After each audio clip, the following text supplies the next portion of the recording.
93 পৃষ্ঠার অধ্যায় 7 নিজে করি 7.1-এর 1, 2 এবং 3 দাগের যে প্রশ্নগুলো রয়েছে তার এক এক করে সমাধান নিয়ে আলোচনা করছি।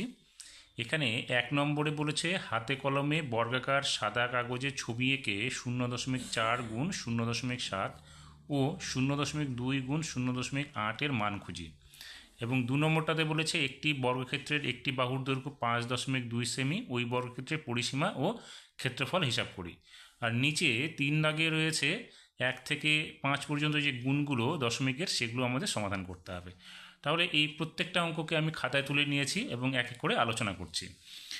প্রথমে যেটা রয়েছে 1 নম্বরে যে প্রশ্ন দুটো রয়েছিল 0.4 গুণ 0.7, এই দশমিক গুণটা আমরা কীভাবে করব। এটা অনেক রকমভাবে করা যেতে পারে। আমরা এখানে দুরকমভাবে আলোচনা করছি। সেটা হচ্ছে কি, প্রথমে সংখ্যা দুটোর গুণ আগে করে নেব। এখানে সংখ্যা বলতে এখানে 4 এবং 7 আছে, শূন্য বাদ দিয়ে, তাহলে 4 সাথে হচ্ছে 28, আমি এখানে 28 লিখলাম। এবার লেখার পরে আমরা দেখব প্রথম সংখ্যাটার ক্ষেত্রে দশমিকের পরে ডান দিকে একটা ঘর আছে এবং দ্বিতীয় সংখ্যাটার ক্ষেত্রেও দশমিকের পরে একটা ঘর আছে। তাহলে এখানে একটা ঘর, এখানে একটা ঘর, মোট হলো দুটো ঘর। আমরা কি করব, এই গুণফলটার ক্ষেত্রে ডান দিক থেকে সংখ্যাটা গুণে বাঁ দিকে যাব। তাহলে এখানে এক ঘর হলো, এখানে এক ঘর হলো, 2 ঘর। এই 2 ঘরের বাঁ দিকে আমরা দশমিকটা বসাবো। নিয়মটা আরেকবার বলে দিচ্ছি। এখানে দশমিকের ডান দিকে এক ঘর, এই সংখ্যাটার ক্ষেত্রে দশমিকের ডান দিকে এক ঘর, তাহলে মোট ঘর হলো 2 ঘর দশমিকের পরে। সেটা গুণফলের ক্ষেত্রে আমরা কি করব, গুণফলটাকে আমরা ডান দিক থেকে গুণটি করে বা গুণে নিয়ে বাঁ দিকে যাব। তাহলে এখানে এক ঘর, এখানে এক ঘর, 2 ঘর হলো, তারপরে আমরা দশমিকটা বসিয়ে দেবো। এবার দশমিকের পরে যে ঘরটা সেখানে ফাঁকা না রেখে আমরা এখানে একটা শূন্য বসিয়ে দেবো। তাহলে কি হলো, 0.4 গুণ 0.7 গুণফল হবে 0.28। এটা একটা পদ্ধতি হলো। এবার এই পদ্ধতি ছেড়ে দিয়ে আমরা অন্য একটা পদ্ধতিতে গুণ করতে পারি। সেটা কীরকম, সেটা আমি এখানে নিয়ে আলোচনা করছি। সেটা হচ্ছে 0.4 গুণ 0.7। এটাকে আমরা এইভাবে করতে পারি। দশমিকের জন্য আমরা একটা 1 নিয়ে পরে ডান দিকে একটা ঘর আছে, তাহলে তার জন্য একটা শূন্য নিব। এবার দশমিকটা উঠে গিয়ে শুধু 0.4, তাহলে 0.4-এর বাঁ দিকে যেহেতু শূন্য, শূন্যটা থাকবে না, শুধুমাত্র আমরা 4 বসাবো এখানে। তারপরে কি হবে, এই ক্ষেত্রেও দশমিকের জন্য একটা 1 নিব, পরে ডান দিকের জন্য একটা ঘর আছে, একটা শূন্য নিব, নিয়ে এবার দশমিকটা যদি সরে যায় বা না থাকে তাহলে কি হলো, 7-এর বাঁ দিকে শূন্য আছে, সেই শূন্যটার দাম থাকবে না, সেক্ষেত্রে শুধুমাত্র আমরা 7 বসাবো। এবার কি হবে, উপরের সংখ্যা গুণ করব। তাহলে 4 সাথে হলো 28, নিচে হলো কত, 10, আর 10-এ গুণ করলে 100। এবার কি করব, আমরা এখানে দুটো সংখ্যা আছে, এই দুটো শূন্যর পরিবর্তে আমরা এখানে দুটো সংখ্যাকে ধরে নেব। তাহলে কত হলো, 28 লিখব।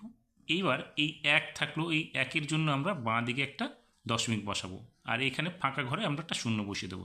এইভাবেও কিন্তু আমরা এই গুণটা করতে পারি। অথবা এটাকে আবার আমরা কি করতে পারি, উপরে নিচে বসিয়ে গুণ করে দেবো। সেই গুণ ক্ষেত্রেও আমরা এইভাবে করতে পারি। সেটা কীরকম, 0.4 0.7। এবার আমরা কি সাধারণ গুণ যেটা আমরা করি সেটা করে দেবো। দশমিকটা আমরা ভুলে যাচ্ছি। 4 সাথে 28-এর 8, হাতে থাকলো 2, 7 0 0, আর হাতে 2 যোগ করলে এখানে হবে 2। প্রথম ঘরের কাজ হয়ে গেল, আমরা প্রথম ঘরটা কেটে দেবো, তারপরে শূন্য দিয়ে আবার গুণ করবো, 0 4 0 0 0 0 0। এবার আমরা এটাকে যোগ করব, তাহলে এখানে হবে 8, এখানে হবে 2, এখানে হবে 0। এবার দশমিকের ঘর এখানে এক ঘর, এখানে এক ঘর, 2 ঘর হলো। আমরা ডান দিক থেকে বাঁ দিকে গিয়ে দশমিকটা 2 ঘর পরে বসিয়ে দেবো। তাহলে 8 একটা ঘর, 2 একটা ঘর, এখানে আমরা দশমিক বসিয়ে দেবো। এইরকমভাবে আমরা এই গুণগুলো করতে পারি। তবে আমার মনে হয় এই গুণটা এই ক্ষেত্রে খুব সুবিধাজনক হবে, আমাদের এত বড় গুণ করতে হবে না। ঠিক একইভাবে যদি আমরা দ্বিতীয় সংখ্যাটাকে দেখি, এখানে আরেকটা রয়েছে যেটা আমরা এখানে দশমিকের অঙ্কটা করে দেখালাম, সেটাই এই অঙ্কটা। এবার পরের যেটা রয়েছে 0.2 গুণ 0.8, সেটার ক্ষেত্রেও দেখো 8 আর 2 সংখ্যা দুটো গুণ করে নিচ্ছি, তাহলে কত হচ্ছে, 8 দুগুণে 16। এইবার 16 হয়ে গেল, দশমিকের ডান দিকে এখানে এক ঘর, ডান দিকে এখানে এক ঘর, তাহলে এক ঘর আর এক ঘর মিলে 2 ঘর হলো, তাহলে এক ঘর 2 ঘর হয়ে গেল এখানে। তাহলে এরপরে বাঁ দিকে আমরা দশমিকটা বসিয়ে দিয়ে ফাঁকা ঘরে একটা শূন্য বসিয়ে দেবো, তাহলে হয়ে গেল আমাদের উত্তরটা কত হলো, 0.16। এবার 2 নম্বর যে প্রশ্নটা রয়েছে সেখানে কি বলেছে, বর্গক্ষেত্রের একটি বাহুর দৈর্ঘ্য 5.2 সেমি। এবার বর্গক্ষেত্রের কথাটার অর্থ কি, বর্গাকার ক্ষেত্রটার অর্থ হচ্ছে যে সামতলিক চিত্রের 4টি বাহুই সমান থাকবে। অর্থাৎ এখানে আমরা দেখতে পাচ্ছি একটা সামতলিক চিত্র আছে, তার চারটি বাহু যদি সমান হয়, অর্থাৎ এখানে বলছে 5.2 অর্থাৎ 5.2 হলে এখানেও 5.2 হবে, সব দিকেই 5.2 করে হবে। এইরকম চিত্র যদি আমরা একটা পাই সেটাকে আমরা বলবো বর্গক্ষেত্র, অর্থাৎ এখানে চারটি বাহুর মানই সমান হবে। সেক্ষেত্রে আমাদের কি হবে, এখানে বলেছে বর্গক্ষেত্রের পরিসীমা। এক্ষেত্রে আমাদের সূত্রটা মুখস্থ করতে হবে বা মনে রাখতে হবে, সেটা হচ্ছে বর্গক্ষেত্রের পরিসীমার সূত্র হচ্ছে 4 গুণ একটি বাহুর দৈর্ঘ্য।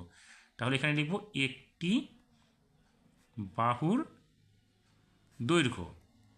তাহলে এবার আমরা কি করব, এখানে 4 থাকবে গুণ একটি বাহুর দৈর্ঘ্য, এখানে কত বলছে 5.2, তাহলে এখানে হবে 5.2। একক লিখতে হবে, এখানে এককটা কি আসবে আমাদের সেমিতে আছে, সেই জন্য সেমি।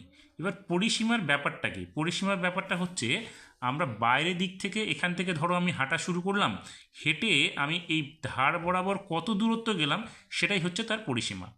তাহলে আমাদের এই ধারগুলোর যোগফলটাই হচ্ছে পরিসীমা।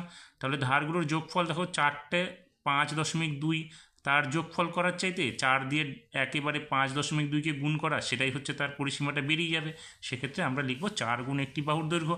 তাহলে গুণ করলে কত হবে দেখো, 4 দুগুণে 8, হাতে থাকলো কিছু, থাকলো না, তাহলে 4 5 20, সরাসরি বসে গেল। এবার দশমিকের এদিকে দেখো এক ঘর আছে, তাহলে এখানেও আমরা কি করব, গুণফলটাতে এক ঘর পরে দশমিক বাঁ দিকে এক ঘর গুণতি করে গিয়ে বসিয়ে দেবো। তাহলে এখানটা কী হবে, সেমি। তাহলে আমরা পেয়ে গেলাম কি, এই বর্গাকার চিত্রটা যে আছে তার পরিসীমা কত, 20.8 সেমি। এবার বলেছে বর্গক্ষেত্রের ক্ষেত্রফল বের করতে হবে। বর্গক্ষেত্রের ক্ষেত্রফলের ব্যাপারটা কি, ক্ষেত্রফল হচ্ছে এই যে বর্গাকার চিত্রটা আছে কতটা ক্ষেত্র বা কতটা অংশ নিয়ে জুড়ে আছে সেই অংশটা আমাদের বের করতে হবে, অর্থাৎ এই ভিতরের অংশটাকে আমাদের বের করতে হবে। এই অংশটাকেই বলা হয় ক্ষেত্রফল, অর্থাৎ এই চিত্রটা কতটা ক্ষেত্র মানে কতটা জায়গা জুড়ে রয়েছে সেই অংশটার যে পরিমাণটা হবে সেটা আমাদের বের করতে হবে ক্ষেত্রফল। তাহলে ক্ষেত্রফলের একটা সূত্র কি, ক্ষেত্রফলের সূত্র হচ্ছে বাহুর দৈর্ঘ্য গুণ বাহুর দৈর্ঘ্য, অথবা আমরা লিখতে পারি বাহুর স্কয়ার। তাহলে আমরা এখানে শুধুমাত্র বাহুর দৈর্ঘ্য গুণ বাহুর দৈর্ঘ্য লিখে দেবো, তাহলেই হয়ে যাবে। তাহলে বাহুর দৈর্ঘ্য গুণ বাহুর দৈর্ঘ্য করলে কত হচ্ছে, 5.2 ইন্টু 5.2।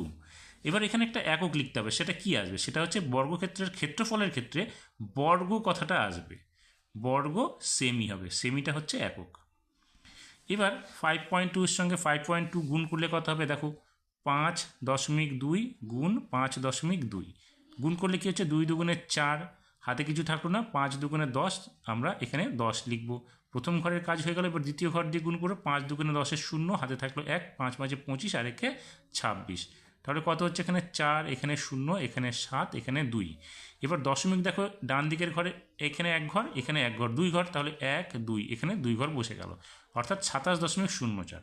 তাহলে এখানে আমরা লিখব 27.04। তাহলে এককটা হবে কি, বর্গ সেমি। এই হয়ে গেল আমাদের বর্গক্ষেত্রটির পরিসীমা এবং ক্ষেত্রফল। এবার 3 দাগে রয়েছে মান খুঁজি। মান খুঁজি বলতে এখানে যে গুণফল করতে হবে সেই গুণফলটা আমাদের বের করতে হবে। দেখো এখানে আমরা দুরকমভাবে করতে পারি, সেটা হচ্ছে 62-র সঙ্গে 31 সরাসরি গুণ করে আমরা গুণফল বের করতে পারি, অথবা আমরা অন্যভাবেও গুণ করতে পারি। সেটা হচ্ছে এখানে আমরা উপরে 62 লিখব আর নিচে এই দশমিকের জন্য 1 লিখব, ডান দিকে একটা ঘর আছে সেটা এখানে 0 লিখে দেবো। তাহলে পরেরটাতে কী হবে, একইভাবে আমরা 31 সংখ্যাটা লিখে দিয়ে নিচে দশমিকের জন্য 1 লিখব, তার ডান দিকে একটা ঘর আছে মানে একটা 0 লিখব। এবার কি করব, উপরে 62 আর 31 গুণ করব। দেখবে 62 আর 31 গুণ করলে তোমাদের গুণফলটা হবে 1 9 2 2, আর নিচে 10-এর সঙ্গে 10 গুণ করলে হবে 100। এবার আমি কি বললাম, দুটো শূন্য আছে নিচে, দুটো শূন্যর জন্য দুটো ঘর লিখব, তাহলে কত হচ্ছে 22, তারপরে 1-এর জন্য দশমিক দিব, তারপরে হচ্ছে 9 1, অর্থাৎ এখানে গুণফলটা হবে কি 19.22। এবার আমরা কি করব, যদি এইভাবে না করি তাহলে আমরা কিন্তু সরাসরি এইভাবে অঙ্কটা করতে পারি, এখান থেকে সরাসরি এখানে, অর্থাৎ 6.2-এর সঙ্গে 3.1 গুণ করে তার গুণফলটা হবে 19.00।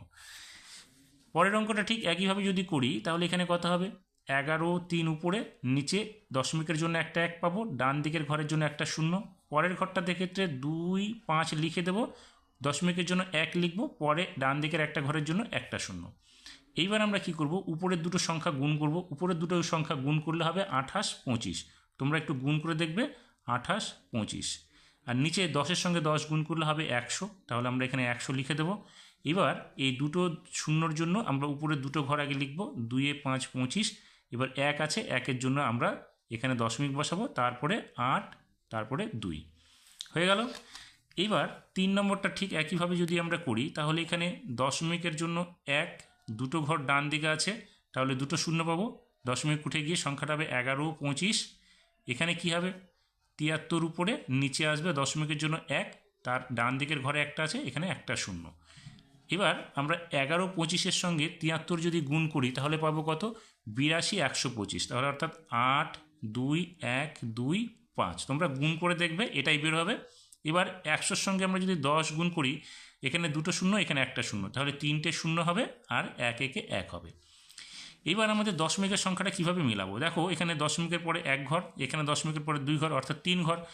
তাহলে আমরা 3 ঘর পর দশমিক বসাবো। এবার এই ক্ষেত্রে 3টে শূন্য যেহেতু আছে, তাহলে 3টে শূন্যর জন্য 3টে ঘর ধরবো আমরা, তাহলে 1 2 5, তারপরে 1-এর জন্য আমরা দশমিক বসাবো, তারপরে আসবে আমাদের 2, তারপরে আসবে আমাদের 8। তাহলে গুণফলটা হয়ে গেল। পরবর্তী যে অঙ্কটা আছে 4 নম্বরটা, সেটা হচ্ছে দেখো আমরা সংখ্যা দুটো গুণ করে নিচ্ছি, তাহলে 3 তিরিকে 9। এবার বাকি কি হবে, 1 ঘর 2 ঘর 3 ঘর, অর্থাৎ প্রথম সংখ্যাটার ক্ষেত্রে দশমিকের ডান দিকে 2 ঘর এবং দ্বিতীয় সংখ্যার ক্ষেত্রে দশমিকের পরে 1 ঘর, তাহলে মোট ঘর হলো 3 ঘর। তাহলে এখানে একটা ঘর হলো, এইবার বাঁ দিকে একটা শূন্য দিব 2 ঘর, আর একটা শূন্য দিয়ে 3 ঘর হলো। এইবার আমরা একটা দশমিক বসাবো, তারপরে একটা বাঁ দিকে শূন্য দিয়ে দেবো। তাহলে এইভাবে আমরা এই অঙ্কটার গুণফল করতে পারি। পরেরটার ক্ষেত্রে কি আছে, একই রকমভাবে যদি করি আমরা সংখ্যা দুটোকে গুণ করে নিচ্ছি, 4 4 16। এবার দশমিকের পরে এখানে 2 ঘর, এখানে 2 ঘর, 4 ঘর, তাহলে এখানে হলো কত, 2 ঘর হলো, আমাদের আরও দুটো ঘর দরকার, তাহলে বাঁ দিকে আরেকটা শূন্য দিব, এখানে আরেকটা শূন্য দিব, 4 ঘর হয়ে গেল। এইবার আমরা দশমিক দিব, তারপরে একটা ফাঁকা ঘরে শূন্য দিয়ে দেবো। এই হলো আমাদের গুণফলটা। এইভাবে আমরা 7.1 যে নিজে করি অধ্যায়টা রয়েছে তার সমাধানগুলো করতে পারি।